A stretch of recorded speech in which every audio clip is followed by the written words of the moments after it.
بسم الله الرحمن الرحيم قل لئن اجتمعت الإنس والجن على أن يأتوا بمثل هذا القرآن لا يأتون بمثله ولو كان بعضهم لبعض ظهيرا ولقد صرفنا للناس في هذا القرآن من كل مثل فأبى أكثر الناس إلا كفورا وقالوا لن نؤمن لك حتى تفجر لنا من الأرض ينبوعا أو تكون لك جنة من نخيل وعنب فتفجر الأنهار خلالها تفجيرا أو تسقط السماء كما زعمت علينا كسفا أو تأتي بالله والملائكة قبيلا أو يكون لك بيت من زخرف أو ترقى في السماء ولن نؤمن لرقيك حتى تنزل علينا كتابا نقرأه قل سبحان ربي هل كنت إلا بشرا رسولا وما منع الناس أن يؤمنوا إذ جاءهم الهدى إلا أن قالوا أبعث الله بشرا رسولا قل لو كان في الأرض ملائكة يمشون مطمئنين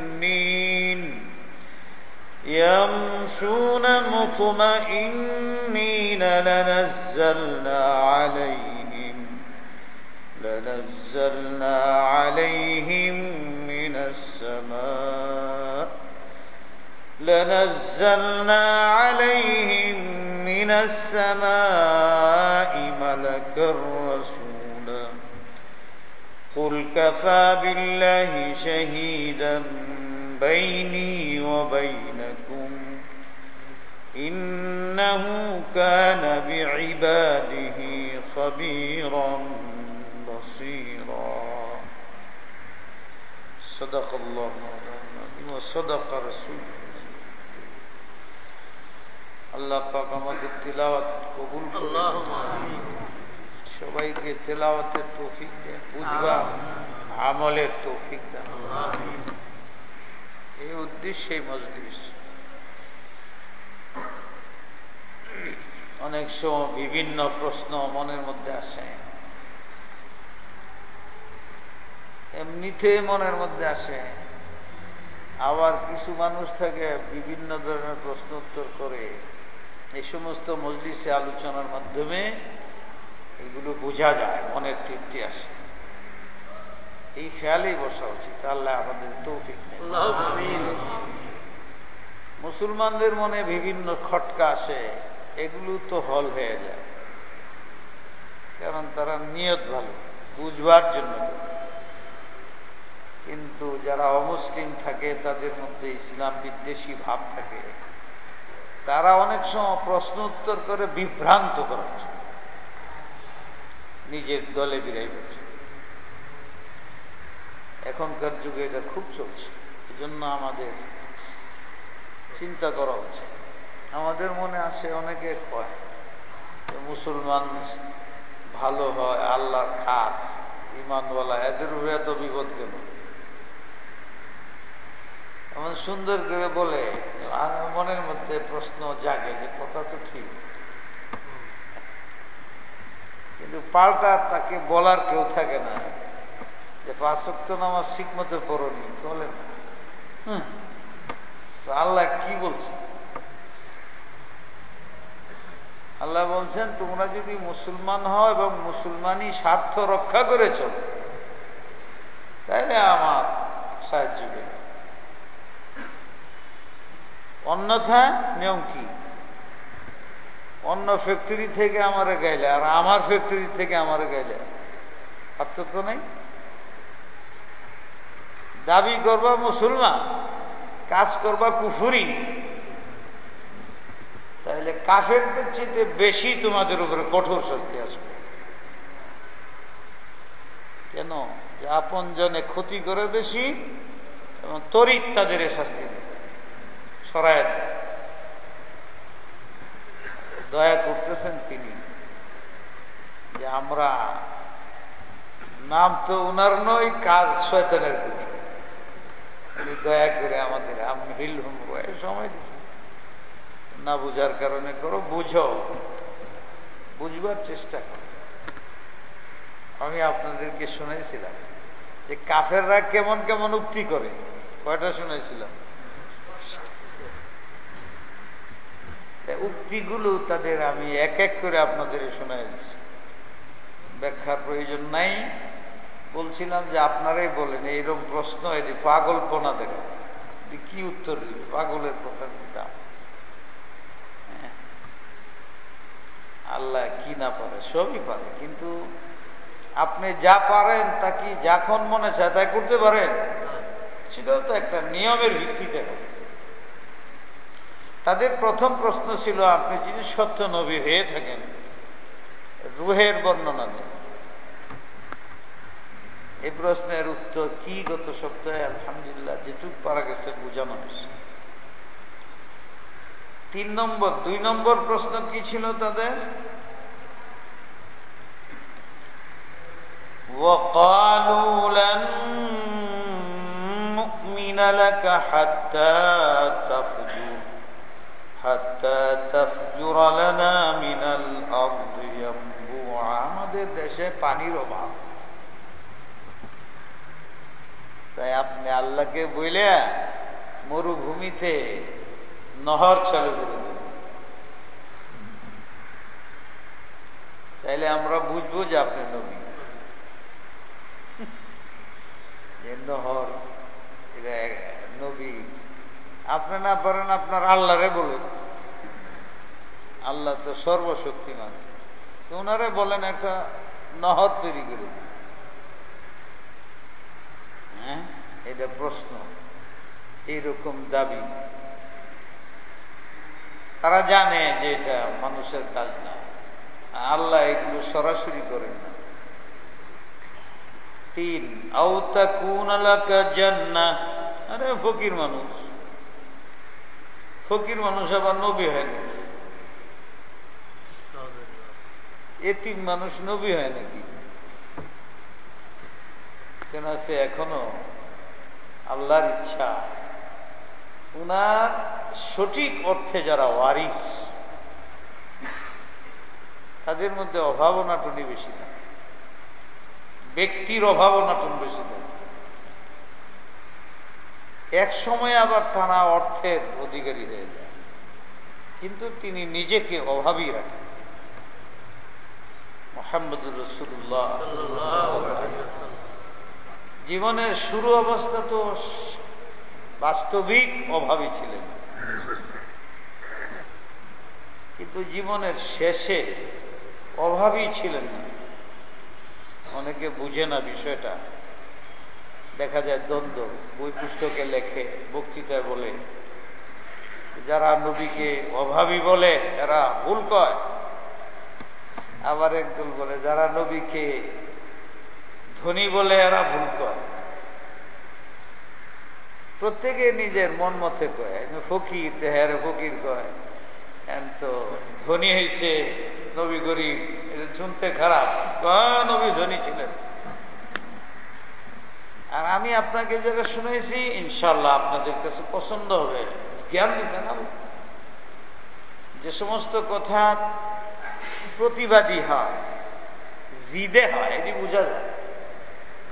যে সমস্ত কথা বাস্তব হয় এবং মানুষের জ্ঞানের ভিতরে আসে, ওগুলো জ্ঞানে ধরতে পারে, যেটা বাস্তব। আল্লাহ রসুলের প্রাথমিক জীবন অর্থে সম্পদের অভাবী ছিল, এতিম ছিলেন, অভাবী ছিলেন, কিন্তু শেষ জীবনে অভাবী ছিলেন না। কেমনে? মুসলিম রাষ্ট্রের আমির ছিলেন, খলিফাতুল মুসলিমিন ছিলেন, ইসলামী তরিকায় বাইতুল মাল ছিল, বাইতুল মালের টাকা পয়সা আসত, গরিবদের জন্য জাকাত ফান্ড থাকত, ইসলামের যারা কাজ করত, মন্ত্রী মিনিস্টার হতো, ইত্যাদি অফিসার, তাদের টাকা পয়সা দেওয়ার জন্য রাষ্ট্রীয় কোষাগার ছিল।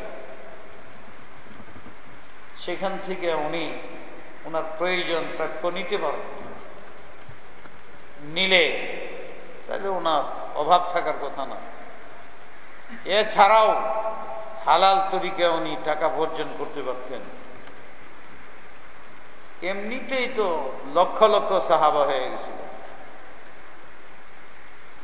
তারা যদি ওনার প্রতি শুধু মোহাব্বতের বদলা হাদিয়া দেয়।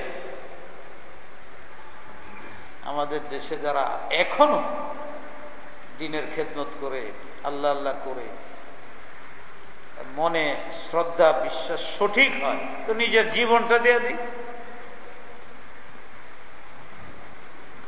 দেখা যায় তার খানকার মধ্যে হাজার হাজার মানুষে খাইতেছে, তার তো পয়সা নেই, কিন্তু তার যারা ফলোয়ার মোহাব্বত করে, ভক্তি করে, শ্রদ্ধা করে, তারা মনে প্রাণে খুশি মনে যায় দিয়েছে লাখ লাখ টাকা। এদেশে ইসলামের বহু কাজ কোটি কোটি টাকা খরচ হচ্ছে। যারা বুঝে না অনেক সময় বলে এত টাকা কই পায়, এই বিদেশের চাইতেছে সন্দেহে। এখন যারা প্রতিষ্ঠিত, যাদের মানুষ শ্রদ্ধা করে, মনে করে যে সত্যি সে ইসলাম মুসলমানের মুক্তাদা, আল্লাহ রসুলের ওয়ারিস, তার জন্য লক্ষ কোটি টাকা খরচ করতেছে মানুষ বাংলাদেশে এই যুগে, যে অনেকে বুঝতেই পারে না কি করে সম্ভব। সেটা তো আল্লাহ রসুল, সাহাবায়ে কেরামের ব্যাপার, যারা নবীর জন্য জীবন দিতে, ইজ্জত দিতে, মান দিতে মুঠেই পরোয়া করতেন। তিনি তখন রাষ্ট্রপ্রধান, সারা পৃথিবীর মালিক, প্রায় অভাবী ছিলেন। তবে তিনি নিজ ইচ্ছায় অর্থ সম্পদ জমা করতেন, সব দান ফেরত করে, সব দান করে। এখন 1 কোটি টাকা আমার থাকে, আমি দান করে দিই তো নাই। রাসূল পাক সাল্লাল্লাহু আলাইহি ওয়াসাল্লামের যুগে তখনকার হিসাবে সবচেয়ে বড় মাল নবী আলাইহিস সালামের কাছে আসছিল। এই বাহরাইন যে এখন এলাকা, এই বাহরাইন তখন মুসলিম রাষ্ট্রে ছিল, হুজুরের যুগে এটা ইসলামের রাষ্ট্র ছিল। বাহরাইনের গভর্নর ছিল তখনকার আলাউদ্দিন। তো ওই বাহরাইনের যে আমদানি সরকারি, এটা আল্লাহ রসুলের জন্য যখন পাঠাইল, এটার পরিমাণ তখনকার হিসাবে ছিল 1,100 কোটি টাকা। এখন 100 কোটি টাকা মনে করি। আল্লাহ রসুলকে যখন এত্তেলা দেওয়া হয়েছে মাল আসছে, হুজুর বলছেন যে মসজিদের কোনায় রাখা। আগে তো আলাদা গোডাউন ব্যাংক ছিল না, মসজিদে এই ধরনের হইত না, খোলা খেজুরের পাতার সিট রেখে দেব। হুজুর দেখতে আসেন, মসজিদে রেখে দেব, সুরে নিব কিনা তার রাষ্ট্রে সম্ভাবনা নেই। নাগরিক গরিব হইতে পারে, চরিত্র গরিব ছিল না। মাল ওখানে রাখা আছে, সারা রাত্রে গেছে। সকালে রসুলে পাক সাল্লাল্লাহু আলাইহি ওয়াসাল্লাম ফজর নামাজে গেছেন। এগুলো এই জন্য বলতেছি, তাদের জন্য ছিল না, আমাদের জন্য শিক্ষা। 100 কোটি টাকার মাল আছে, রেখে দাও। খবর হয়ে গেছে সারা মদিনায়, কেউ খবর নেই। ভাগাভাগি হয়ে গেল কিনা, আমি পাই কিনা। ফজরের আজানে সবাই অবশ্য হয়েছে। রসুলে পাক সাল্লাল্লাহু আলাইহি ওয়াসাল্লামও নামাজের জন্য আসছে, মদিনার সাহাবারাও নামাজের জন্য আসছে। যেমন শিক্ষক তেমন ছাত্র। সাহাবায়ে কেরাম, হযরত আব্দুল্লাহ ইবনে মাসউদ বলেন, আমি হুজুরের খাদে পিছে পিছে যাইতেছি, লক্ষ টাকার মাল হুজুর যদি চাইতেন, সুজা নামাজের জায়গায় চলে গেছে, সুজায় যায় ইমামতি দাঁড়াতে দাঁড়াচ্ছে। সম্ভব হবে? সারাতে তো ঘুমও আসবে না।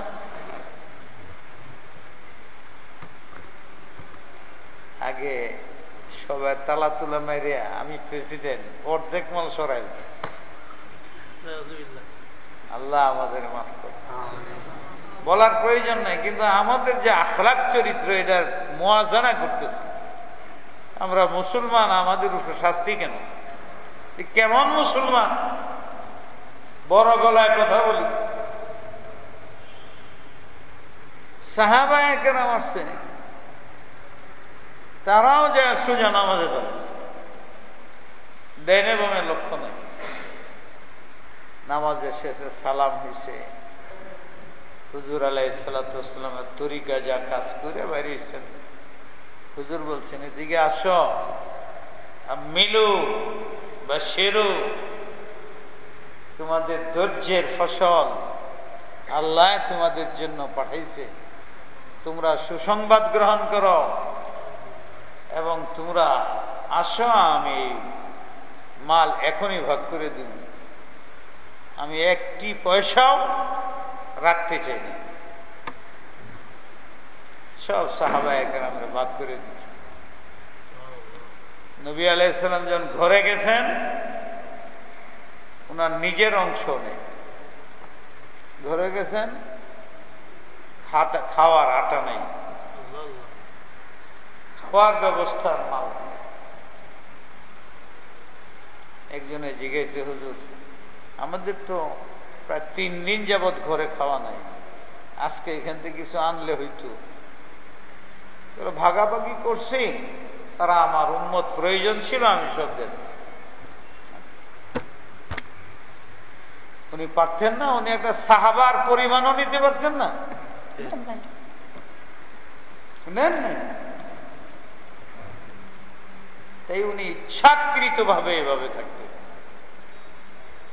আপনারা জানেন, নামাজের একামত হয়ে গেছে, তখন তার মনে হয়েছে ঘরের ভিতরে স্বর্ণের টুকরো হয়েছে।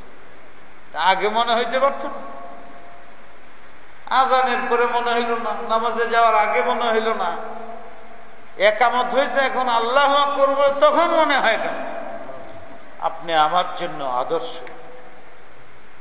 নামাজ 5 মিনিট 10 মিনিট পড়ে বলো, না জানি কোন গরিবে না খায়া অনাহারে মারা যায়, আমার ঘরে থাকবে, আমি তাদের প্রধান লিডার হইতে পারে না। নামাজ 5 মিনিট লেট হবে, 10 মিনিট পড়ে হবে, বের হয়ে গেছে, যে আগে গরিব তালাশ করে ওটা দেয়া দিচ্ছে, দিয়ে আইসা পরে নামাজ পড়ছে। এমন কায়েদ ছিলেন, এমন নেতৃত্বের অধিকারী ছিলেন। ইচ্ছাকৃত ভাবে উনি সব দান করেন। হাদিসে পাকে বলে, কানা রাসূলুল্লাহ সাল্লাল্লাহু আলাইহি ওয়াসাল্লাম, সাহাবী বলে, আজওয়াদ মিনার রিহিল মুসরা, তুফানে বাতাস যখন চলে, যেভাবে বাতাস চলে, হুজুরের কাছে কোনো মাল সম্পদ আসলে এত তড়িৎ মানুষের মধ্যে ভাগ করে দিতেন। নিজে রাখতেন, নিজে ছিলেন এতিম, গরিব। ধনী হইলে গরিব অতীতের জীবন ভুলে যায়, এটা আদর্শ না। কিন্তু নবী শিক্ষা দিচ্ছেন, আমি গরিব ছিলাম, কোটিপতি যখন হয়েছি তখন আমি নিজেকে গরিব হিসেবে চলে গেছি, কুমির হয়ে না গেছি। আসলে ব্যাপারে প্রথম যুগে উনি বড় ছিলেন না, গরিবই ছিলেন, লাস্টে অর্থের অভাবই না ছিল, কিন্তু তার অর্থে তিনি ব্যবহার করেন নাই, সব দান খেরাত করে দিয়েছেন।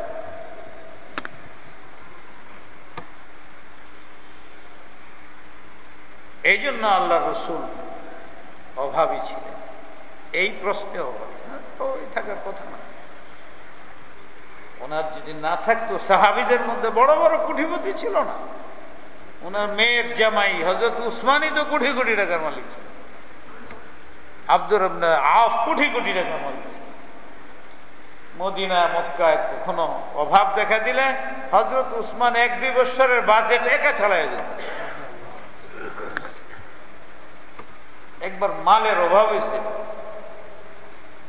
70 উট বুঝাই দেমস থেকে মাল আইনা এই পরিমাণ মদিনায় দিছে যে 1 বছরের জন্য যথেষ্ট।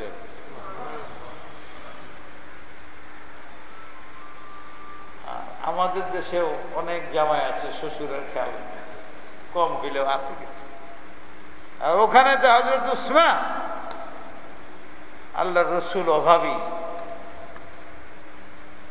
সুতরাং আমার বক্তব্যের অর্থ হইল এই, যারা বলে অভাবী ছিলেন ওটার অর্থ এই, আর যারা বলেন যে ধনী ছিলেন এটার অর্থ এই। দুজনের কথাই ঠিক, কিন্তু একটু বিবেচনা করে বল। তিনি ফকির ছিলেন, কটাক্ষ করো তোমার ঈমান থাকবে, মনের দিক দিয়ে বড় ধনী ছিল। উনি পয়সার কান্ডারি ছিলেন, কটাক্ষ করে বলো তাহলে তোমার ঈমান যাবে। দুইটাই আল্লাহর নিয়ামত, অভাব এটাও আল্লাহর নিয়ামত। আল্লাহ আমাদের হেফাজত করুন। কালকে একজন লোক, কাল না পরশু, কালকে একটা লোকে এমন সুন্দর একটা কথা বলছে, আমার খালি ভালোই লাগতেছে। 1-2 জায়গায় শুনেছি, অনেক সময় অশিক্ষিত হয়, মূর্খের মতো হয়, কিন্তু তার মুখ দিয়ে এত সুন্দর কথা বের হয়। আমি বললাম যে এত বেশি আসেন আমার কাছে, খুব কষ্টও লাগে, আর কত না করবো আপনাদের। অনেক সময় মানুষে খুব ব্যস্ত করে, বুঝি না তাদের মনে মোহাব্বত। আমি বললাম যে আল্লাহ আপনারা অত সম্পদ দিছে, সব কিছু সব দিক দিয়ে আছেন, বারবার টেলিফোন করেন আসেন, আমার কিন্তু কষ্ট হয়, আমার প্রতি খুব খেয়াল। অনেকে মনে করে যে কোটিপতি হুজুরের কাছে বারবার আসে, হুজুর খালি এটির বিষয় ঘুরে আরেকবারে। বললাম যে আপনি এত কষ্ট করে না আসেন দূরের থেকে, না হুজুর, আমি আপনার কষ্ট না হলে আমার হয়। তারপরে হুজুর আপনার কথাই শুনছি, আপনার ওয়াজি শুনছি, করে আমি বসে বসে চিন্তা ভাবনা করে আমি একটা সিদ্ধান্ত নিচ্ছি, কারণ আপনি যাই বলেন আমি আসবই। কি অর্থ? পৃথিবীর অবস্থায় মনে হয় ইসলাম পছন্দ এদিকে এই দেশে প্রতিষ্ঠিত হইতে পারবে। মুসলমানরা যে হারে ইসলামতে সরে যেতেছে, আগামী জেনারেশনে ইসলাম চিনবে না। এটা এমন একটা কঠিন জিনিস, কেউ খেয়াল করতেছে না, মুসলমানদের মোটেই খেয়াল হইতেছে না যে আমি যে বাড়ির মালিক, আমি যে নামাজ পড়ি, আমার ফ্যামিলির তো কেউ পড়ে না, আমি যে আল্লাহরে মানি এরা তো একটাও মানে না, আমার পরে কি হবে? এই অনুভূতিটা আমাদের অর্থশালীদের মধ্যে নেই, আছে খুব নগণ্য, এটা যথেষ্ট। তাহলে ভবিষ্যৎ কি হবে? এই দেশের মানুষ জান্নাতে যাওয়ার কোনো রাস্তা নেই। আমি যে আসি, আমার ইচ্ছা হইল এই, আপনাকে টেনে রাখতে হবে। আপনি যদি পড়ে যান, দিনের কাজ করেন, তা আমি চাইতেছি আপনার হাতে ধরে টাইনে উপরে ভাসায় রাখতে। কেরে তো শুনছি গরিবরা হুজুর হলে 500 বছর আগে জান্নাতে যাবো। তা আমরা এখানে আপনাদের হাতে টুন্য উপরে রাখবো, ওখানে যাতে আপনারা আমাদের তুলে রাখেন। এখানে আপনাদের রাস্তা নাই, আমরা ধরে আপনাদের উঠাবো। ওখানে আমাদের কেউ রাস্তা নাই, তখন আপনারা যেন আমার হাত তুলে তুলে টেনে দেবেন। আমার মনের মধ্যে আজীব লাগতেছে, সাংঘাতিক কথা, তো যুক্তিযুক্ত কথা কইতেছে সে। 500 বছর আগে যারা অভাবী দিনদারেরা জান্নাতে যাবে, আর ওদের বরকতে, ওদের বন্ধু, ওদের মহাব্বতকারী, ওদের প্রতি শ্রদ্ধাশীল, ওদের সাহায্যকারী, ওরাও ওদের পিছে পিছে যাবে। আল্লাহ দুনিয়া বানাইছে, এক দেল এক দরের হাতে দিছে। তোমরা এই দেশে গরিবদের সাহায্য করো, তাদের হাতে তুলে ধরে। আর গরিবরা, অভাবীরা, দিনদার তোমরা, এই যে তোমাদের সাহায্য করে দিনের কাজ করাই দিল, তোমরা হাসরের মধ্যে না ওদের হাতে ট্রেনে জান্নাতে লই। আল্লাহ এই ব্যবস্থা করে দিয়েছেন, তো এই জন্য আমি আপনার কাছে এসে বসে। তাই বলছি আপনি আরো বেশি ফোন করবেন, আরো বেশি আইবেন। আপনার আকীদা বাড়ি সুন্দর, এত চিন্তা গবেষণা আমি তো করি নাই, আপনি যা করছেন। আর এটা বাস্তব যে আমাদের যেন কি অবস্থা হয়েছে, শুধু আল্লাহর ইচ্ছা, আল্লাহর ভরসা ছাড়া সত্যি আমাদের ভবিষ্যৎ যেন কেমন হয়ে যাচ্ছে। যারা আমরা দেশে দিনদার হিসাবে পরিচিত, আমাদের দিলে একটুকু কটাক্ষ হয় না। আমি আমার ছেলেকে ডেকে জিগাই না যে তুমি একজন মুসলিম, আমি তোমার পিতা, আমি কোরআন শরীফ পড়ি, আমি নামাজ পড়ি, আমি ইসলামকে মানি, কিন্তু তোমাকে দেখি না নামাজ পড়তে, তোমাকে দেখি না আল্লাহওয়ালাদের পরিবেশে, তোমাকে দেখি না জুমার নামাজে। এই প্রশ্ন এই 90% জন করেন। যারা নামাজ পড়ে তারা তো, যারা অভিভাবক নিজেই নামাজ পড়ে না, বাকি আমল তো মূল্যায়ন হবে না নামাজ ছাড়া। আমার ঘরে নামাজই নাই, 10 মিনিটের ব্যাপার, তাইলে আমি কতটুকু সজাগ আমার নিজের ভবিষ্যৎ। বরং সে উল্টা প্রশ্ন করে, যারাই দিনের লাইনে গেল তারাই তো অভাবী দেখেন। হাফেজ হয়ে কি লাভ হবে, আলেম হয়ে কি লাভ হবে, জাকাত আর ভিক্ষা খাবে। আর সে যে হারাম খাইতেছে, অন্যেরটা মাইরে খাইতেছে, সুদ খাইতেছে, ঘুষ খাইতেছে, এইটা তার কাছে স্বাদ লাগতেছে, এটা ভদ্রতা, এটা ভিক্ষা নয়, এটা চুরি আর ডাকাতি না। ব্রেন, মেধা নষ্ট হয়ে গেছে, ওইটারে ভিক্ষা বলতেছে আর এটারে ভদ্রতা বলতেছে, মেধা নষ্ট হয়ে গেছে। আল্লাহ পাক আমাদের বুঝবার তো ওই ধরনের প্রশ্ন। নবী আসছে দুনিয়াদারির জন্য, আল্লাহ মালিক কিছু করলে উনি করতে পারেন। আল্লাহ রসুলে তোমার ক্ষেত কাইটা নদী বানায়, নৌকা বানায় দিবে, কেমন প্রশ্ন, কেমন প্রশ্ন।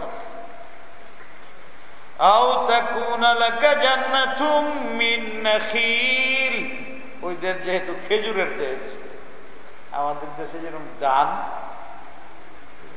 এটা আমাদের আসল খাদ্য, ফসলের মধ্যে আসল, ও দেশে খেজুর। তা আমাদের খেজুরের, আপনার খেজুর, আপনি আমাদের কি করবেন? আপনার নিজে ফকির, আপনি স্বচ্ছ হন, লিডারি করলে মাল পানি লাগবে না। আপনার আল্লাহকে বলেন, আল্লাহ আপনাকে সকালে উঠে যেন দেখেন বিরাট বড় একটা খেজুরের বাগান, এটা বিক্রি করে আগে পয়সাওয়ালা হন। পয়সাওয়ালা হওয়া ছাড়া আপনি ভদ্র শিক্ষিত সমাজের নবী হবেন কি করে? আমাদের দেশেও তাই। ওয়াইনাব অথবা আঙ্গুরের, ফাতুফাজ্জিরাল আনহারা খিলালাহা তাফজিরা, আঙ্গুরের খেজুরের আল্লাহকে বলেন বাগান দিতে, ওই বাগানের মধ্যে পানি লাগবে, হেডের জন্য নহর দিতে, তাহলে আমরা বুঝবো যে আপনি নবী। আও তুসকিতাস সামাআ কামা যাআমতা আলাইনা কিসাফা, আমরা আপনাকে মানতে রাজি নই। আপনি না চ্যালেঞ্জ করে বলছেন, আপনি না বলেন যদি আপনাকে না মানি আযাব আসবে।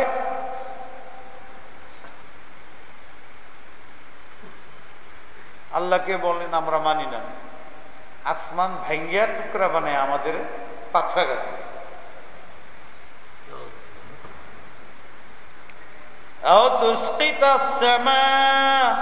সামা বুঝেন না? আসমান সাকাতা মানে ফালানো।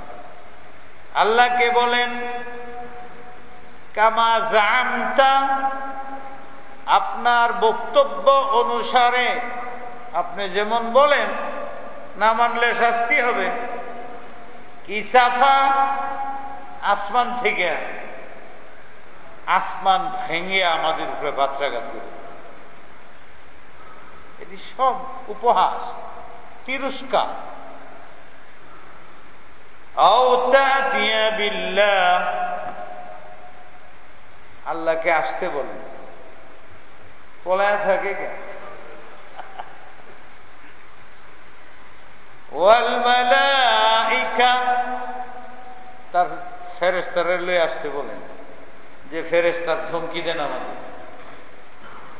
যদি বলেন আসতে দেখি না আমরা, এইটা বললে হবে না, কাবিলা, সামনে সামনে।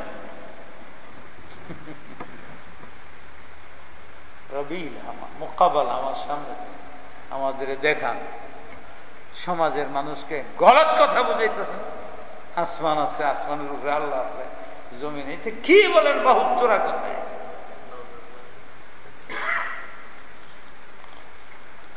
আও ইয়াকুন লাকা বাইতুম মিন যুখরুফিন, আপনার তো বাড়ি নাই, আমরা আপনার অধীনে আসলে বসমু, চাটা খামু, বসারই তো জায়গা নাই। মানে এইগুলো হলো নবুয়তে, তারা বুঝে নিছে এটি হলো নবুয়ত হইলে এই গুন্ডি থাকতে, বাড়িঘর থাকতে। আওলাকা আও ইয়াকুন লাকা বাইতুন, বাড়ি হবে, কিন্তু স্বাভাবিক বাড়ি হইলে খেজুর মার্কা বাড়ি। যখরুফুন, এত সুসজ্জিত শোভনীয়, যেহেতু আল্লাহর নবী, উনি সর্বশ্রেষ্ঠ, তার বাসাটাও সর্বশ্রেষ্ঠ, স্বর্ণ রূপা গুচ্ছিত বানায়। আপনারা বলেন, আপনার মুসলমান, অন্যটা বাদ দিলাম, কিরম লাগতেছে? এগুলো কোনো যার মেধা আছে এরকম প্রশ্ন করে লিডারকে, নবীকে, আল্লাহ মাফ করে। আও তারকা ফিস সামা, এই যা বললাম, এটি যদি না পারেন তো শেষ কথা শুনুন। আপনার আল্লাহ যদি আসতে ভয় পায়, ফেরেশতারা লইয়ে আসতেও ভয় পায়। আও তারকা ফিস সামা, আপনিও চলেন আমাদের আসমানে যান। আপনার আল্লাহর তো শক্তি আছে, আমরা ওনার দরবারে যাই, যা নিশ্চিত হই আপনি সত্য। ওয়ালান নুমিনা লিরুকিক, আপনার মন্ত্রতন্ত্র আমরা বিশ্বাস করি। রুকি, রুকি বলা হয় তাবিজ, পানি পড়া, এদিকে তারা মন্ত্র বলে। মন্ত্র করলে আমার এক কথা মনে হয়, বড় মজার কথা, ইদানিং এই 5-6 মাসের ঘটনা। এক জায়গায় গেছিলাম, অনেক লোক জমাইছে, শতকরা 90 জন হিন্দু, কিন্তু একদম গ্রাম অঞ্চল, কেউ যায় না। আমি এক কাজে গিয়ে যাইতে ওনে গেছিলাম। আলহামদুলিল্লাহ এখন একটা মাদ্রাসা বানাইছে, ডিসেম্বরের 1 তারিখে যাইতেছে। 70-80 জন গরিব আছে। তো ওখানে এমনি কিছুটা মসজিদ আছে, তো শূন্য মানুষ জমা হয়েছে। আমি কিছু কথা বলছি, মানুষ যা আছেন বেশি হিন্দু আছে, মনে করেন 40-50 জন লোক, 20-30 জনই হিন্দু। তারা হিন্দু আর মুসলমান কি বুঝেন, এমন গ্রাম্য দিনাজপুর শুনছে, খাইছে। আমার তো অভ্যাস নাই, ওই এলাকার মানুষ পানি পড়ে নেই, তাবিজ নেই, আমারে ধরছে খুঁজেন খুঁজেন, এটা আমি পারি না। যে সুন্দর জায়গায় আমি থাকি, খালি যদি এই কাজটা চালু করতে পারতাম, লক্ষ লক্ষ টাকা তো আমার মাসে মাসে। এই এলাকাটা কেমন মনে করে, খালি দুষ্টামি করে আর খালি ফুয়ার তাবিজ চায়, মনে করে এটা দেখার হইল। আমি পারি না, কিন্তু ওখানে এমন বিপদে বললাম, দিলাম ফু কত দিলে, সিলেট গেছিলাম ওই ফু দিলাম খুব, জীবনে পারি না। ফু যে কেমনে দেওয়া এটাও বুঝি না, উল্টা পাল্টা গেল, খায়ার দিলাম। একজন নেহায়েত গরিব হিন্দু, খুব অসুস্থ আমার কাছে আয়সা পানি পরাইতে চাইল, এবং তার খুব হৃদয়ের অনেক দুঃখ বেদনা কইলে, এমন তোমার সব রূপ যাবে গা, তুমি তোমার একটা মন্ত্র দিয়ে এটা বলি। তারা মন্ত্রে খুব বিশেষ, একটা মন্ত্র দিই,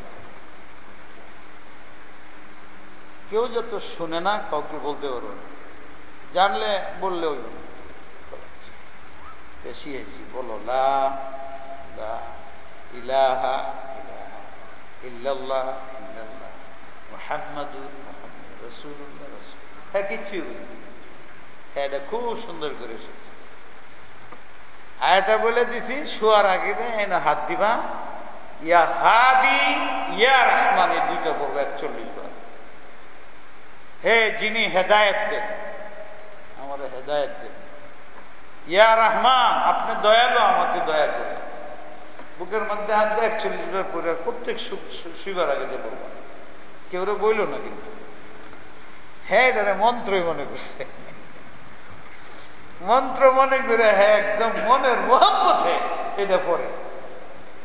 কেন জানে আল্লাহ তারা ভালো করে দিচ্ছে, ভালোই হয়েছে তো, এমন ভালো হয়েছে আলহামদুলিল্লাহ। একজনে জিজ্ঞেসে তুমি কেমনে ভালো হইলা, বলে আমি এক মন্ত্র শিখছি, বলা নিষেধ, না বলো বলো, এখন তো তুমি ভালো অনেক কিছুর করে ফেরাই ফেলে, আমি মন্ত্র শিখছি লা ইলাহা ইল্লাল্লাহ মুহাম্মাদুর রাসূলুল্লাহ। লোকেরা কইছে আরে সর্বনাশ হয়েছে তোর, কি তুই তো মুসলমান হয়ে গেছিস। না আমি মুসলমান হয়েছি, কেন এটা পড়লেই হয়ে যায়, কলে যদি হয়ে গেছে এই তো হয়েই গেছে। শুনেছি এদের পরিবারের 11 জন সব মুসলমান। এটা যে হইল, এটা কেমন হয়েছে জানেন? হ্যাঁ বলতেছে, তারা বলতেছে হয়ে গেছি, হয়ে গেছি হয়ে গেছি, এই লোক। হযরতে হামজা রাদিয়াল্লাহু তাআলা আনহু যে ইসলাম গ্রহণ করছেন, এটা কেমনে জানেন? আমরা খালি বলি উনি ইসলাম গ্রহণ করছেন, উনি তো এইভাবে আরেকটু অন্যভাবে ইসলাম গ্রহণ করছেন।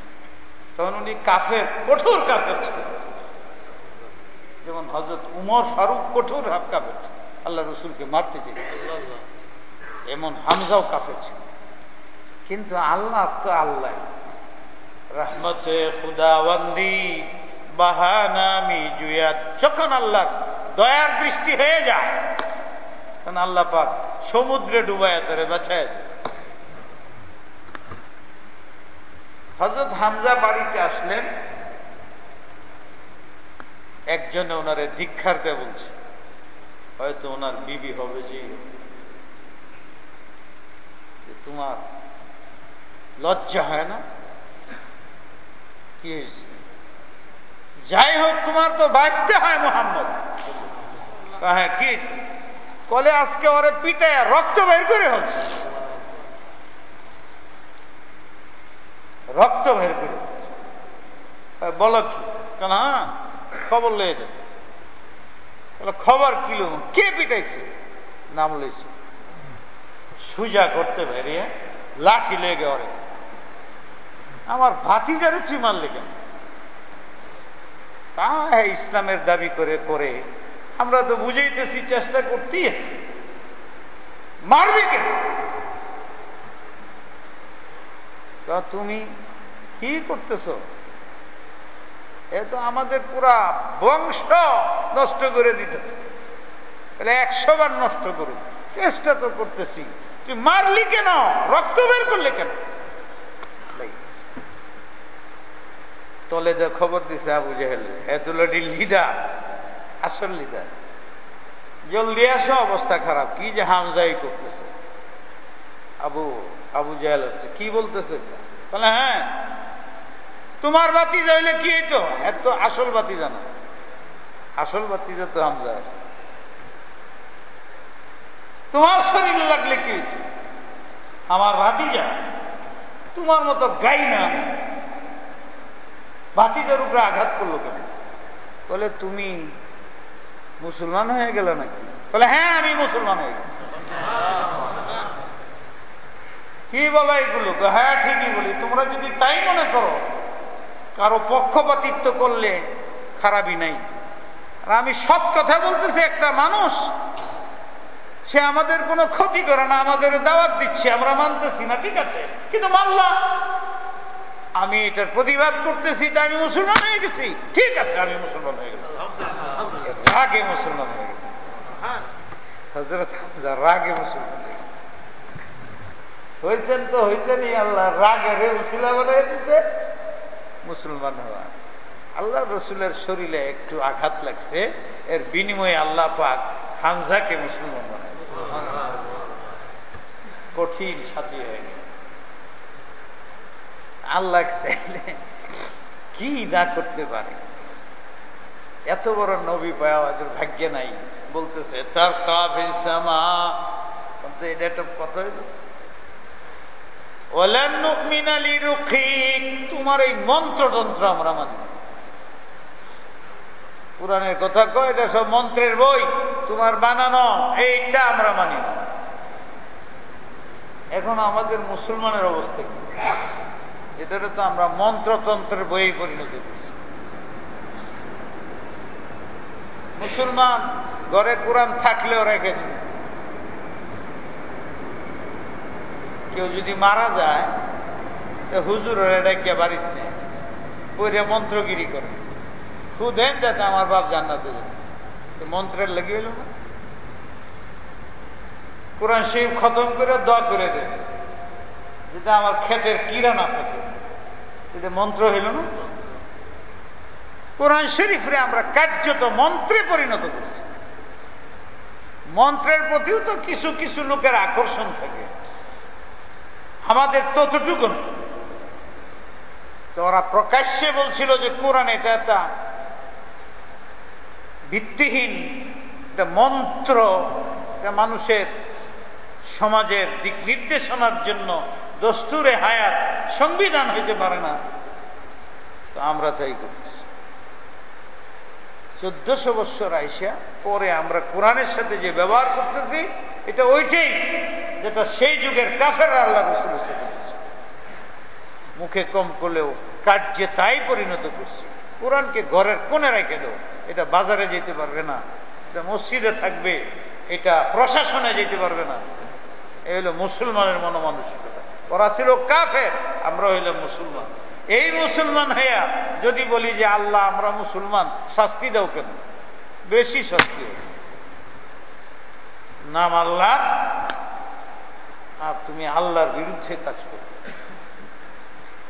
ওয়ালান নুমিনা লিরুকিকা হাত্তা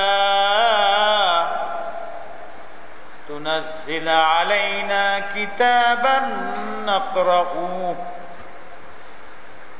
শেষ। যেমন তুমি বলো তোমার কাছে কোরআন আছে, এটা তো আমরা দেখি না, ওই একটা একটা আয়াত আছে, এটাও মানি না। আল্লাহ, তোমার আল্লাহরে বলো সে আমাদের নাম টাম লিখে, তোমার নাম আমরা লিখে, তারে যে তিনি পাঠাইছে তোমাদের কাছে, এরকম একটা বিরাট কিতাব লিখে আমার কাছে পাঠাও, আমরা নিজেরা ওনার সামনে হাত থেকে নিয়ে পড়ে পরে বিশ্বাস। আমরা এই কোরআনও মানি।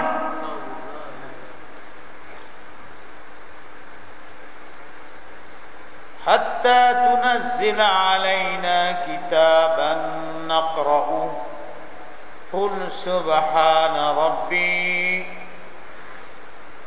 তোমরা কি মজাক করতেছ আমার সাথে? উচিত না। নাকি তোমরা আমারে বাস্তব মনে করতেছ? এই যোগ্যতা আমার নাই। তোমরা যে সমস্ত বিষয়ের চ্যালেঞ্জ করছো এর একটাও কবুল করার ক্ষমতা আমাদের নেই, আমার নেই। এই ধরনের কাজ তো আল্লাহ করতে পারে, কোন মানুষের দ্বারা সম্ভব না। আমার সাথে মজাক করতেছো তোমরা, মজাক করা ঠিক না। আর যদি তোমরা বাস্তবিক দাবি করে থাকো দলিল হিসাবে, এটাও ঠিক না।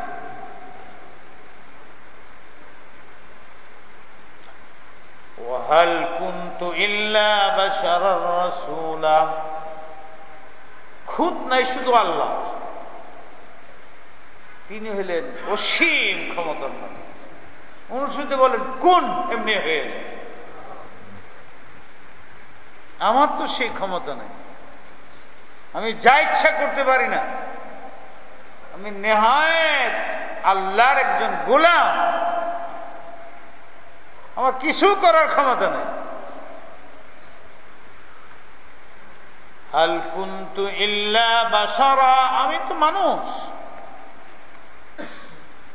মানুষের যেরকম শক্তি, যেরকম কাজ করতে পারে আমি তা পারি যতটুকু সম্ভব।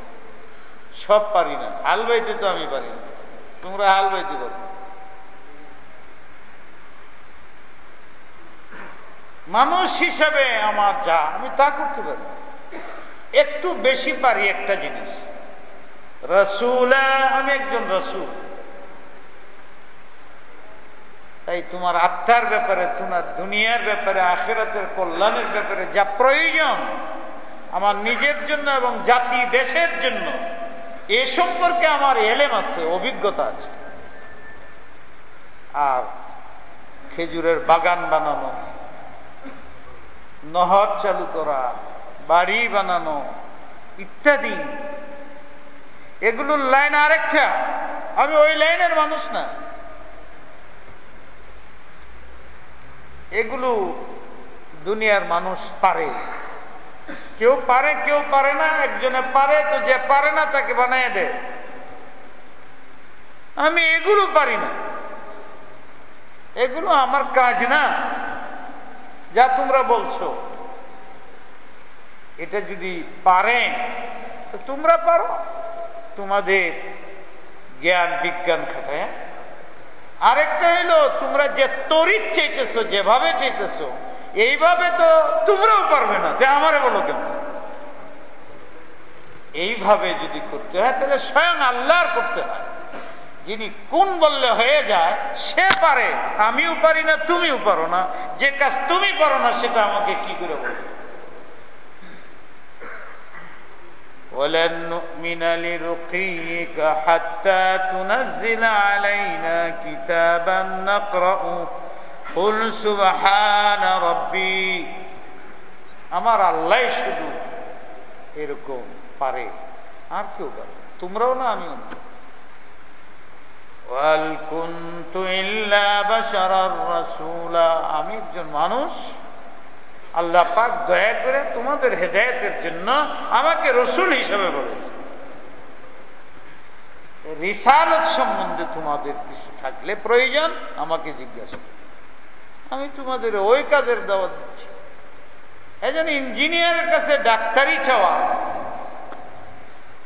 একজন ডাক্তারকে বলা যে তুমি আমার বাসা প্ল্যান করে প্লেন করে দাও, যেমন একটা বুকামি প্রশ্ন, সম্ভব না। আমাকে তো আল্লাহ রাসূল করে পাঠাইছে, রাসূলের কাজ তো এগুলো না। আল্লাহ পাক সমন্বয় করে দিয়েছে, রিসালাতের কাজ এটা। আর দুনিয়ার কাজ এটা, দুইটাই করতে হবে। দুনিয়াদারিও করতে হবে। আমরা দোয়ার মধ্যে আল্লাহ কি শিখেছি? আল্লাহ পাক দোয়া শিখেছেন,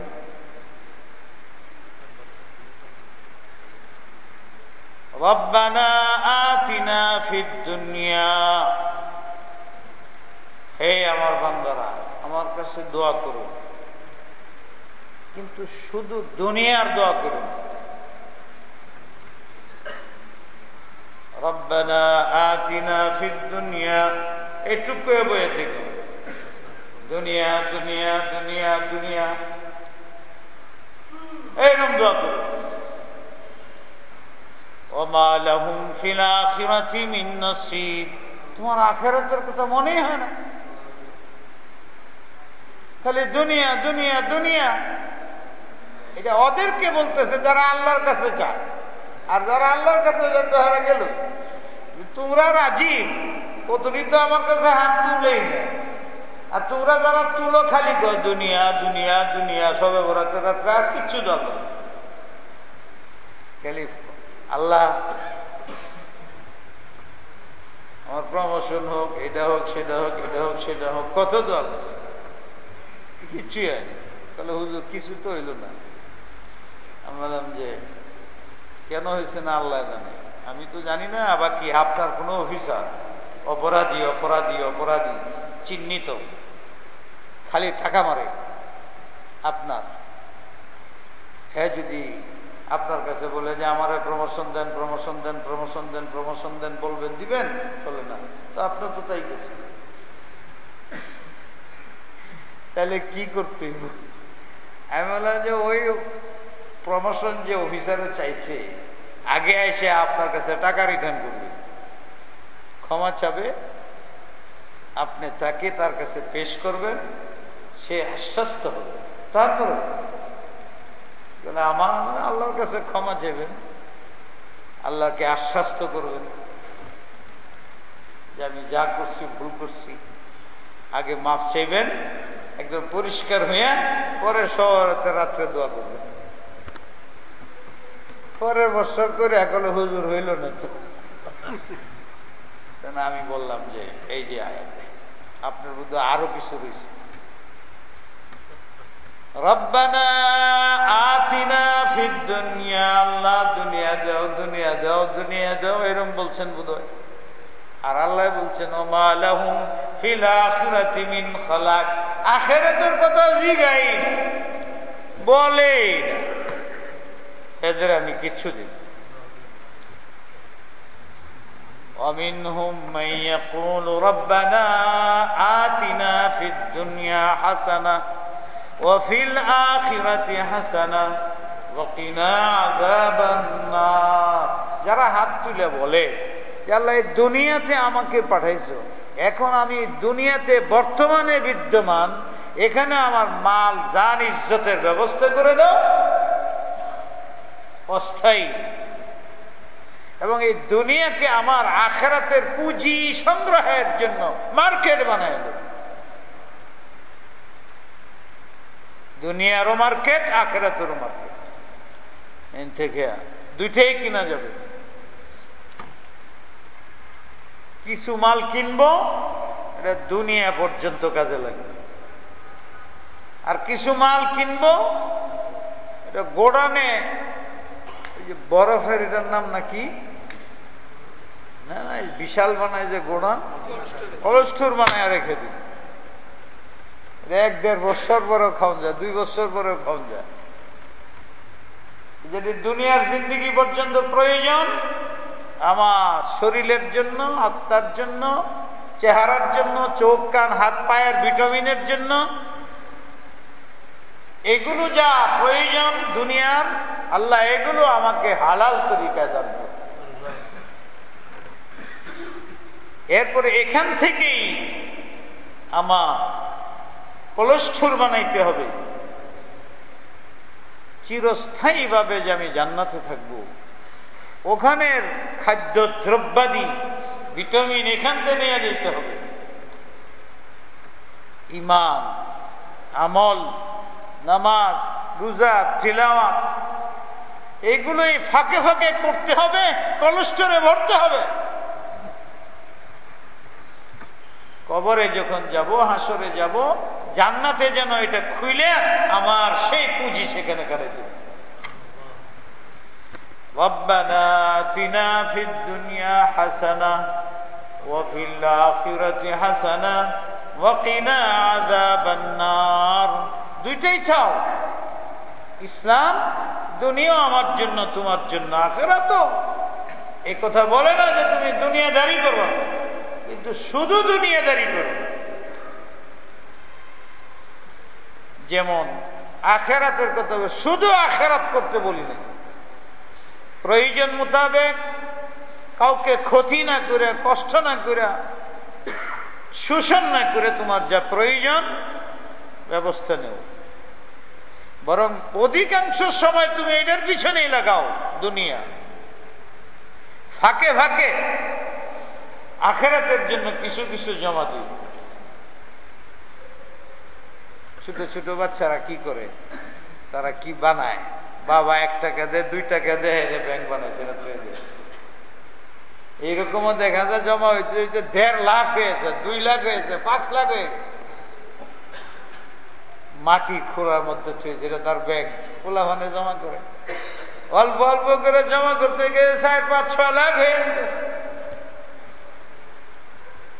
তুমি যদি প্রত্যেক নামাজের পরে 3 বার করে দুরূদ শরীফ পড়ো, 10 বার করে আল্লাহ আল্লাহ করো,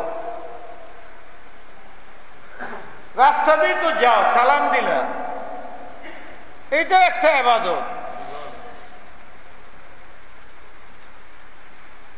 গাড়ি চালাও আর গাড়িতে বসে থাকো, 3 বার কুল আল্লাহ করে নাও। ফজরের নামাজতে সারাদিন একবার সূরা ইয়াসিন পড়ে বলো, মাগরিবের পর থেকে ফজর পর্যন্ত একবার সূরা ওয়াকিয়া পড়ে বলো। দুনিয়া আখিরাতের জন্য লাইন হয়ে যাবে। বিশ্বাস করো, তুমি মুসলিম, কে বলে কে না করে এগুলো বাদ দাও, বাদ দাও। এগুলো আমার আল্লাহ রসুলের দেওয়া আমল, আমরা করি না, স্বাদ পাই না। যে চুরি করে খাইতে চাই, আল্লাহ কিয়ামত পর্যন্ত চুরি করে নাও। সুদ ঘুষ খায় অভ্যস্ত হয়ে গেছে, সমানে হজ করতেছে, আইতেছে, যাইতেছে, আরো বেশি সুদ ঘুষ খাইতেছে, অভ্যাস বদলেন। এই জন্য ফকিরগিরি করতেছে, 4 তলা 10 তলা 5 তলা বাসি গুলশানে, এরপরেও ফকিরগিরি করতেছে। সকালে গাড়ির বেরে নেওয়া 4টা 5টা ফকির রে কোন থুয়ে আইসা 2 তলা 3 তলা বাসায় থাকে, ছেলে 2টা রে আমেরিকায় পড়ে। আমি জানি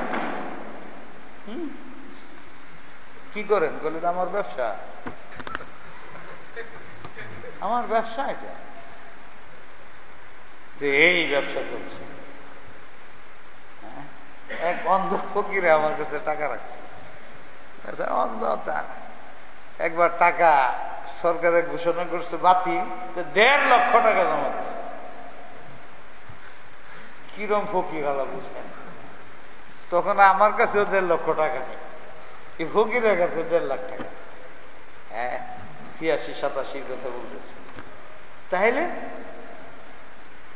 তুমি যদি ভিক্ষা করে খেতে চাও, ভিক্ষা তুমি আমাদের মাদ্রাসার ওলামাদের বলি, তারাবি করে পয়সা নিবা, হারাম খাইবা, দেখবা তুমি মৃত্যু পর্যন্ত তোমার এই কাজ, তুমি সরতে পারবে, এটা তোমার শাস্তি। 40,000 দিবে, 50 দিবে, 1 লাখ দিবে, কিয়ামত পর্যন্ত তোমার অভাব করবে। হারাম তরিকার পয়সার দ্বারা মানুষের অভাব দূর হয়, স্বভাব নষ্ট হয়ে যায়, অভাব দূর হয় না। হালাল পয়সার দ্বারা আল্লাহ তোমার অভাব দূর করে, কম হইলেও অভাব দূর করে, তোমার মনের গলত চাহিদা কমে যাবে, বাজে চাহিদা হবে না। সবগুলোর ভিতরে তোমার মনে তোমাকে বাধা দিবে যে এটা করো না, এটা খারাপ কাজ, এটা গুনার কাজ। এইভাবে তোমাকে অপচয় থেকে বাঁচায় রাখবে। 50,000-এ যে কাজ হচ্ছে না, তুমি মাত্র 10,000 কামাইবে, তোমার সংসার ভালো চলবে। রিস্ক নাই, ভয় নাই, অপচয় নাই, অবচয় নাই, বেশি চাহিদা নাই। এখন তুমি যদি 50,000 টাকা মাসে কামাও, তোমার ফ্যামিলি মোটামুটি চলতে লাগে 10,000, আর 30,000 টাকায় তুমি অপকাজে অপচয় করে দেবে। এই জন্য তোমার অভাব যাবে। যত বাড়তে থাকবা তখন কইবা যে পাংখার জায়গাতে এয়ার কন্ডিশন, এটা লাগাইছ, একটা হইব না 10টা লাগাও, এটা পুরানো হয়েছে নতুন লাগাও, নতুন ডিজাইনের কি জানি টিভি আনো, বিটি আনো, এই থাকা সব পয়সা তো এই বাজে কাজের মধ্যে খরচ হয়। আপনি বৈশা সুন্দরভাবে চিন্তা করে দেখেন যে আমি যে পয়সা কামাই এটা আমি কি কি কাজে কি কি খাতে খরচ করি। দেখা যাবে 3 ভাগের 2 ভাগ প্রয়োজন নাই ওখানে খরচ করতেছি, আত্মবিনোদনে এবং বিলাসিতায় খরচ করতেছি, সামাজিক রক্ষায় করতেছি। ফলে একদল শোষিত হচ্ছে আর একদল শোষণ করতেছে, ফকিরই হচ্ছে, আর যারা ধনী কুমির হয়ে যেতেছে। কিন্তু তার লোভ কমে না, চিন্তাও করে না, অন্যের চিন্তা নাই। আল্লাহ আমাদের হেদায়েত। কুল সুবহানা রাব্বি হাল কুনতু ইল্লা বাশারার রাসূলা ওয়া মা মানা'আন নাস আন ইউমিনু ইয জাআহুমুল হুদা। এত বড় নবী আসার পরে তাদের মূর্খদের ঈমান গ্রহণ করা সম্ভব হইল না, এটার এক কারণ। কেন? তাদের লিডাররা সঠিক রাহনুমাই করে, আর তাদের লিডার বিজ্ঞজনেরা করে নাই। কেন? গলত প্রশ্ন করিয়া তাকে প্রতিহত করতে চায়। কেন? এরা হিংসু। এই 2 কারণে জাতি ধ্বংস। একটা হলো যারা বড় লিডার, যাদের দিকে দেশের নাগরিক তাকায়া থাকে, এরা হিংসুক হয়। দিনের ডাক দেয় যারা, দাওয়াত দেয় যারা, ওদেরকে তাদের প্রতিদ্বন্দ্বী মনে করে। কেন? জানে যে ইসলামের ডাক যেটা আসলে বাস্তব। আমার কর্মীদের ভিতরে যদি সে বিষ ছড়াইয়া দেয় তাহলে আমার লিডারগিরি থাকবে না। আবু জেহেলকে গোপনে যে আবু সুফিয়ান জিজ্ঞাসা করছিল, আমার মনে হয় এই জন্য আল্লাহ তাকে ঈমানের দৌলত দান করছে। যে ভাই, বুঝতেছি না, আমরা তার বিরোধিতা করতেছি, আমাদের নিজস্ব ছেলে বাঁচতে আমাদের, আমরা বিরোধিতা করতেছি, কিন্তু দেখতেছি দূরের মানুষ আইসা তাকে গ্রহণ করে নিতেছে। আমরা যে ভাবতেছিলাম যে ধমক দিলে চুপ হয়ে যাবে, না, এত দিন দিন আরো মজবুত হইতেছে, তার লোকে দল বড় হয়ে যেতেছে। আমি তোমার কাছে আসছি, বাস্তবিক তুমি জ্ঞানী, তোমার ধারণা কি? সে যে কথাবার্তা বলে, নিজেকে নবী বলে ইত্যাদি, এ সম্বন্ধে তোমার ধারণাটা কি? এ তো দুনিয়ার কেউ নাই, তুমি হইলে বড় লিডার আর আমি হইলাম তোমার কর্মী, চামচা, তুমি যা বলো তাই তো করি। কিন্তু অবস্থা তো তেমন না, বেগতি। দিন দিন তাকে মানুষে গ্রহণ করতেছে, আর আমাদের মতো নয়, প্রাণ দিয়ে গ্রহণ করে, বয়ে না, মহাব্বতে গ্রহণ করে, আস্তে আস্তে বাড়তেছে। তো আবু জেহেল বলে যে শোনো, তুমি যেন আমারে জিগেলে, তোমারে আমি কই কাউরে বইল না, বাস্তব যেটা নবী সত্য।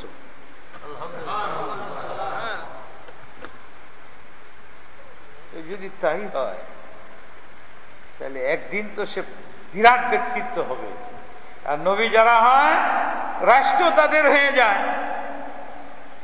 তা আমরা যে দেরি করতেছি, বাহিরের মানুষ তো মন্ত্রী মিনিস্টার হয়ে যাবে সব, এখনো আমরা তো বাদ করে যাব। তাহলে তাড়াতাড়ি আমরা মুসলমান হয়ে গেলে অন্তত পক্ষে দুনিয়ার মধ্যেও তো তখন নিজের সন্তান হিসাবে আমরাই আগে যেতে পারি। তুমি যখন বললা সত্য, দেরি করে লাভ, তাহলে দেখা যায় আবু সুফিয়ানের দিলের মধ্যে যে কোনো কারণে হোক, দুনিয়াদারির লোকই হোক, এটা আকর্ষণ আছে। আল্লাহ পাক এটাকে কাজে লাগাইছে, একদিন তিনি মুসলমান হয়ে গেছেন। মনের চাহিদা যেমন চাও এমনি চলতে পারবে। ভিক্ষুক হইলে ভিক্ষুক, চুর হইলে চুর হয়ে যাবে। তার মনের মধ্যে আকাঙ্ক্ষা ছিল, শুধু মুসলমানই হয় নাই, আল্লাহ রসুলের শ্রদ্ধাভাজন ওনার মেয়েকে হুজুরের কাছে বিয়ে দিয়েছে।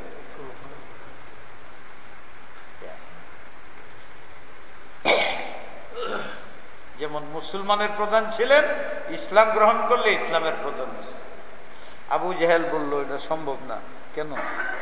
ও একটা এতি, গরিব, টাকা নাই, পয়সা নাই, মূর্খে, লেখাপড়া করে না।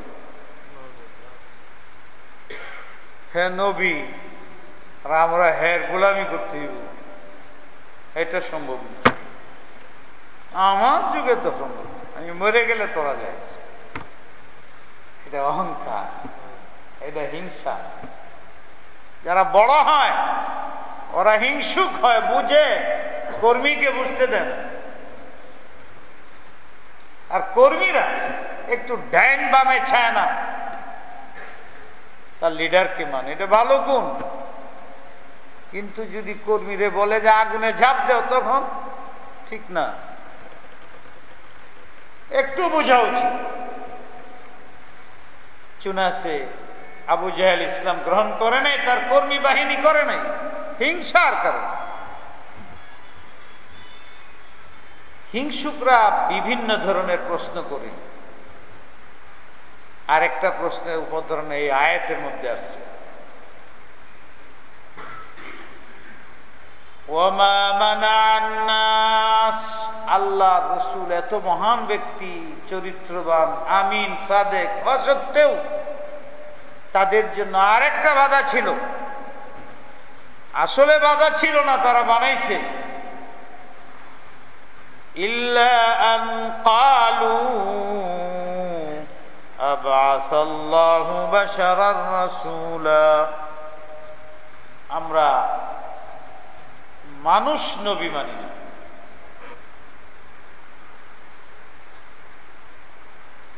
মানুষ, বাশারুল মানে কি? মানুষ। রাসূল মানে রসুল। মানুষ রসুল হবে এটা আমরা মানি। কে হবে? বলে মানুষ তো নাপাক, বীর্য থেকে তৈরি, এটারে মানে। পবিত্র হেরে মানে, সেটা হলো ফেরেশতা। ফেরেশতা নূরের তৈরি। আমরা নূরের তৈরি কাউকে নবী বানাইলে মানে, মাটির তৈরি রসুল আমরা মানি। এই যে আরেকটা দিয়ে যে কারণগুলো তারা সমাজে ছড়ায়, নিজেরা তো হিংসা আর জনগণকে বুঝায়া বিপদগামী করছে। অতীতে কিছু প্রশ্ন, আরেকটাই তাদের দাবি, আমরা যদি নবী মানতেই হয় তাহলে একজন ফেরেশতা নবী চাই, এমন নবী চাই যাকে নূরের দ্বারা তৈরি করা হয়েছে। আল্লাহু আকবার। জানি না আপনাদের এনে অনেক বসে রয়েছেন। আমাদের মুসলমানের মধ্যে একটা দল আছে, তারা বলে আল্লাহ রসুল নূরের তৈরি।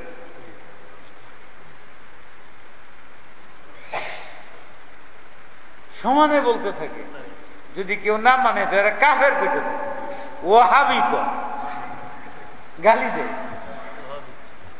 হ্যাঁ, এই যে আয়াতটা, এটা আপনার আমি যে পড়তেছি, এটা হইল ধরেন ৭৫ নম্বর আয়াত, ৭২ থেকে আরম্ভ, ৭৩, ৭৪, ৭৫ সূরায়ে বনী ইসরাঈল পড়ে দেখেন। তাদের দাবি হইল আমরা মাটির তৈরি মানুষ মানি না, নবী নূরের তৈরি রসুল চাই। এটা কারা দাবি করতেছে? মক্কার কাফেররা। কারণ মক্কার কাফেররা তাকে কি মনে করতেছে? মাটির মানুষ। তখন আল্লাহ সহজে একটা জবাব দিতে পারে, যে আরে আরে আরে আরে হ্যাঁ তো নূরে, মাটির না। বলতে পারেন না? তোমাদের দাবি নূরের নবী চাও, এই তো নূরে, এই তো হারা যায়। আল্লাহ তাদের প্রতিবাদ করতেছে যে তোমরা যে বোকা আর তোমরা যে জিদ করতেছো, এটার প্রমাণই, এটার দলিলই হইল যে তোমরা নূরের তৈরি রসুল চাও। কেন? নূরের তৈরি তো ফেরেশতা, এরার পেশাবের প্রয়োজন নেই। তোমরা পেশাবে ধরলে লাইট খাইব, মসজিদে যাবে, বুঝেই না পেশাবের কি পেরেছানি। পায়খানা ধরলে যে সাপ, এটা বুঝে না। মসজিদে আজান দিব, নবী ফেরেশতা, নবী ফেরেশতা রইলে নামাজ পড়ার, তোমরা রে দেরি হইতেছে কে, জলদি মসজিদে। বলে আমরা পায়খানার চাপ ধরছে। পায়খানা কি, চাপ কি, এটা তো বুঝি না। বিয়া করবো, বিয়া কি, বিয়াতে লাভ কি, সারা বুঝি। তাহলে সে আমাদের সমাধান বুঝবে কি করে? আমাদের সমস্যা সমাধান বুঝবে কেমন? মুখের বোঝার দাম নাই। নিজে প্র্যাকটিক্যালি বিপদগ্রস্ত না হইলে তাহলে বিপদগ্রস্ত কাকে বলে বুঝে না। এই মুহূর্তে আমার একটা কথা মনে হয়েছে, আপনারা শুনছেন, ঘটনা তো শুনছেন, কিন্তু আগে পিছে তো আমাদের সময় থাকে না। ওই শোনেন নাই যে একজন সাংঘাতিক গুনাহগার, বেশ্যাই মেয়ে, বেশ্যা করে মানে জিনা করে, এই ধরনের একটা পুরুষ, বুখারীতে তার ঘটনা, কুকুরকে পানি খাওয়াইছে, আল্লাহ তার সব গুনাহ মাফ করে তাকে জান্নাত দিয়েছে। শুনেন না এই ঘটনা? কিন্তু এটার আগে পিছে কি? তার দিলে এই দরদ আসলো কোত্থেকে? কুকুরকে পানি খাওয়াইছিল।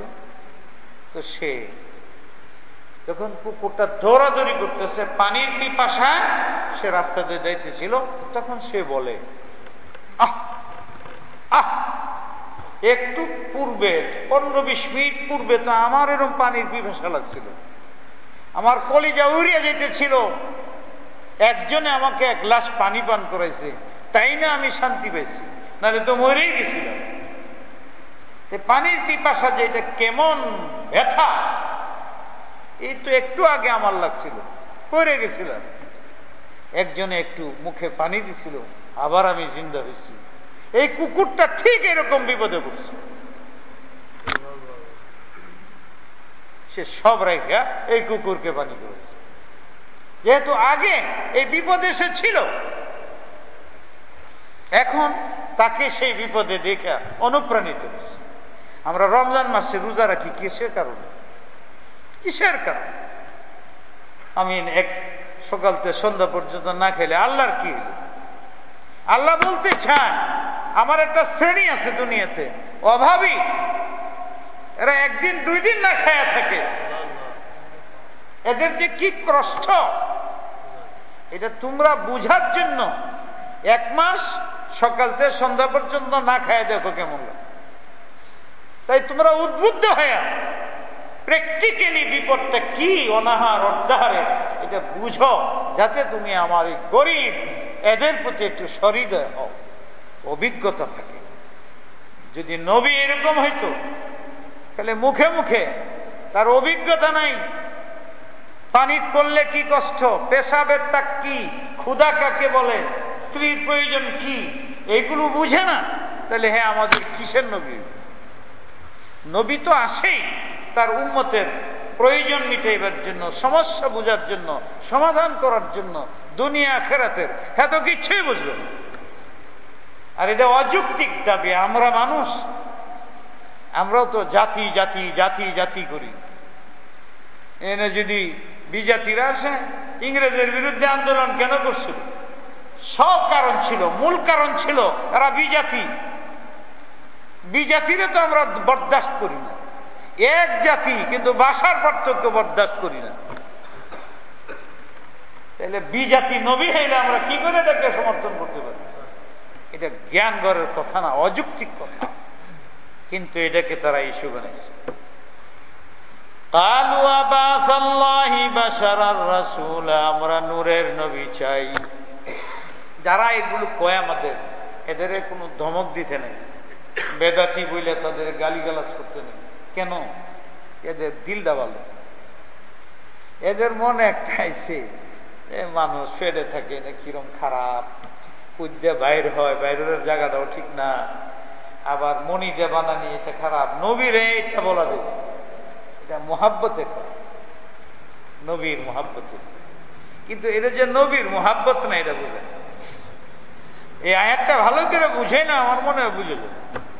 আমরা বুঝেইবার চেষ্টা করি না, দূরের থেকে ঢিল মারি, বিধাতি হয়ে গেছে, কাফের হয়ে গেছে এরকম বলি।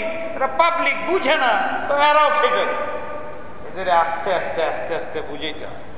আমি চেষ্টা করছি, দেখছি যে এইভাবে যেখানে চেষ্টা করছি অনেক পরিবর্তন, অনেক পরিবর্তন। কিন্তু ধাক্কা দিলে তো পড়ে যায়, আরো হিট হয় তাদের ভিতরে। এই আয়াতটা যদি পড়ে সুন্দর করে বুঝে, কেন মানবে না? আমারে না মানো, কোরআন শরীফ মানবে না? নূরের নবী দাবি, এই দাবি তো সে যুগের মুশরিকরা বলছিল। আল্লাহ বলে দিতেন যেটা নূরের দাবি, নূরের নবী, তুই তো হারা যেত। আল্লাহ এটা বলেন, আল্লাহ বলেন কুল লাউ কানা ফিল আরদি মালাইকা, যদি এই পৃথিবীর বসতি ফেরেশতা হইত। কুল লাউ কানা ফিল আরদি মালাইকা, আবার আজীব লাগে। আল্লাহ একটা থাপ্পড় মারলে সব শেষ হয়ে যায়, তবু হ্যাঁ বুঝাইতে আছে, বুঝাইতে আছে, আল্লাহ ঠেকছে বুঝাইতে। কুল লাউ কানা ফিল আরদি মালাইকা, যে দেশে তুমি নবী, যদি এই দেশে শুধু ফেরেশতা বসবাস করত, ইয়ামশুনা মুতমাইন্নিন, তোমরা যেরকম চলাফেরা করা, ইয়ামশু মানে চলা, নিরাপদে, লানাজ্জালনা আলাইহিম মিনাস সামাই মালাকার রাসূলা, তাহলে ফেরেশতাদের জন্য আমি মালাক, একজন ফেরেশতা, মালাক ফেরেশতার এক মালাইকা, তো একজন ফেরেশতা নবী পাঠাই দেব আমি। আজকে তোমরা এই প্রশ্ন করছো, কালকে যদি ফেরেশতা নবী পাঠাই, তখন আবার করো বিজাতি নবী মানি না। কুল, হে নবী, এদের প্রশ্নের কোনো শেষ নেই। কুল, আপনি তাদেরকে জানান, কাফা বিল্লাহি শাহীদান বাইনি ওয়া বাইনাকুম, আমার শেষ কথা, আমি নবী কিনা আমার সাক্ষী আল্লাহ। ইন্নাহু কানা বিইবাদিহি খাবীরান বাসীরা, তিনি এত শক্তিশালী, ওনার দৃষ্টি এত প্রখর, তিনি এত জ্ঞানী, তোমাদের ব্যাপার আমার ব্যাপার সর্ববিষয়ে পরিজ্ঞাত, তিনি জানতেছেন তোমরা কি করতেছ, আমি তোমাদেরকে কিভাবে বুঝাইতেছি। তিনি সমস্ত উভয়ের সম্বন্ধে, সমস্ত সম্বন্ধে খবীর, পরিপূর্ণ জ্ঞাত, বাসীরা, বরং তিনি দেখতেছেন। আসল ব্যাপার হইল ওমাইয়াদিল্লাহু ফাহুয়াল মুহতাদ, তোমাদের হেদায়েত গ্রহণের ইচ্ছা নেই, এই জন্য আল্লাহ তোমাদের হয়তো হেদায়েতের ইচ্ছা রাখেন না। ওমান ইউদলিল ফালান তাজিদ লাহুম আউলিয়া মিন দুনি, এখন শুধু আল্লাহ আছে। তোমরা গোমরা থাকতে চাও, তুমি চাওই, তাহলে তোমাকে হেদায়েত আমি পারবো না, এটা আল্লাহর ব্যাপার। ওয়ানাহশুরুহুম ইয়াওমাল কিয়ামাতি আলা বুজুহিহিম, আফসোস লাগতেছে আমি নবী তোমাদের অনেক বললাম, পরিণাম তোমরা বুঝতেছো না, আমি বুঝতেছি। তোমাদের একদিন জাহান্নামী হইতে হবে। বুজুহুহুম, মুখ মাটির দিকে হবে, উমিয়ানান, এই চোখে আল্লাহর নিশানি দেখে আল্লাহর জাতের উপরে তুমি বিশ্বাস নয়, তোমাকে অন্ধ বানানো হবে। বুকমান, দিনের কথা গ্রহণ করলে না, তুমি বললে না, তোমাকে বুবা বানানো হবে, কথাও বলতে পারবো না, চিৎকার দিতে পারবো না।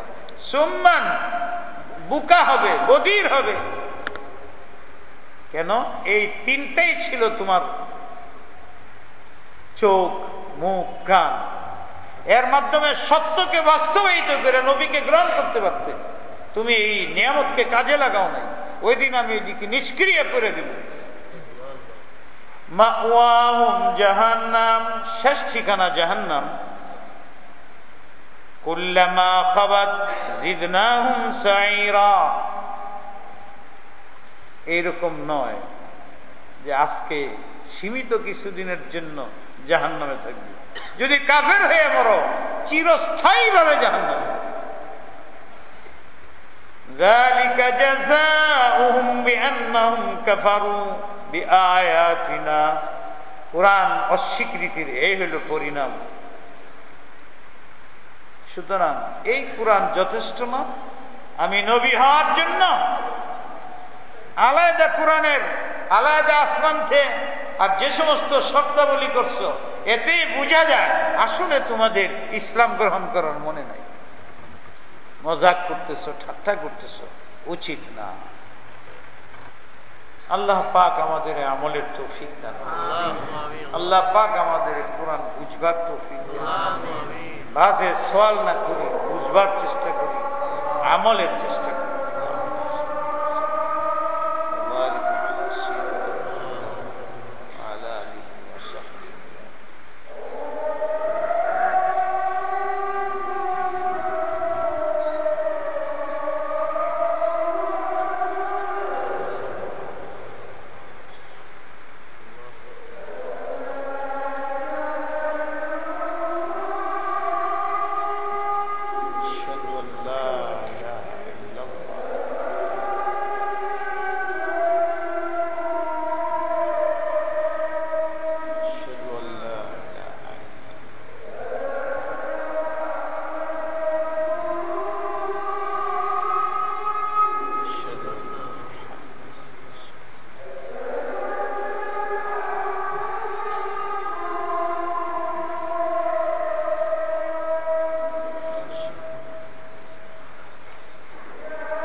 اللهم رب هذه الدعوة التامة والصلاة القائمة آت محمدا الوسيلة والفضيلة وابعثه مقاما محمودا الذي وعدته إنك لا تخلف الميعاد اللهم أرنا الحق حقا وارزقنا اتباعه وأرنا الباطل باطلا وارزقنا اجتنابه اللهم اجعل القرآن ربيع قلوبنا اللهم اجعل القرآن ربيع قلوبنا اللهم اجعل القرآن ربيع قلوبنا اللهم ارحم أمة محمد صلى الله عليه وسلم واستر على عيوبهم واغفر ذنوبهم اللهم أنت الله الأحد الصمد الذي لم يلد ولم يولد ولم يكن له এই আমরা গুনাহগার, আমাদের গুনার কোনো শেষ নাই, আমাদের ভালো মন্দ বোঝার যোগ্যতাও আমাদের অনুভূতি হারা হয়ে গেলাম। গুনার কারণে আমরা সব খারাপ।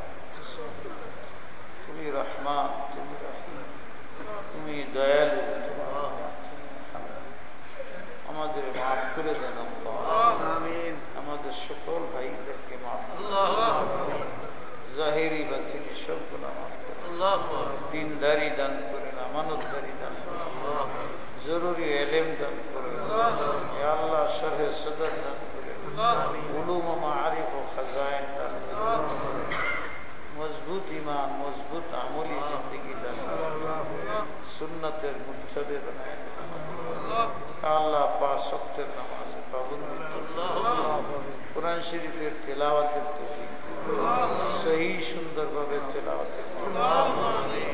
জিকির আজকারের তৌফিক, তাসবিহ তাহলিলের তৌফিক, সুন্নাত মোতাবেক জিন্দেগি যাপনের তৌফিক, আমাদেরকে, আমাদের ছেলে মেয়েদেরকে, বিবি বাচ্চাদেরকে, আত্মীয় স্বজনকে, পরিবার পরিজনদেরকে, অধীনস্থদেরকে, মুরব্বীদেরকে আল্লাহ আখিরাতের জিন্দেগির জন্য পুঁজি বানানো, দুনিয়ার জিন্দেগিও আল্লাহ ইমান আমানের সাথে, আল্লাহ আখিরাতের জিন্দেগিও ভালো করে আপনার হাবিবের তুফাইলে, আপনার হাবিবের নিসবতে আল্লাহ যারা অসুস্থ তাদের শিফা দেন, যারা অভাবী হালাল রিজিক, যারা ঋণগ্রস্ত তাদের ঋণ আদায়, আল্লাহ যাদের দিলের ভিতরে এখন পর্যন্ত আমলের পাখাজা পয়দা হয় না, কুদরতের দ্বারা পয়দা করে সুবহান রাব্বিকা রব্বিল ইজ্জাতি আম্মা ইয়াসিফুন ওয়া সালামুন আলাল মুরসালিন আলহামদুলিল্লাহি রাব্বিল আলামিন। আল্লাহুম্মা সাল্লি আলা ওয়া আলিহি ওয়া সাহবিহি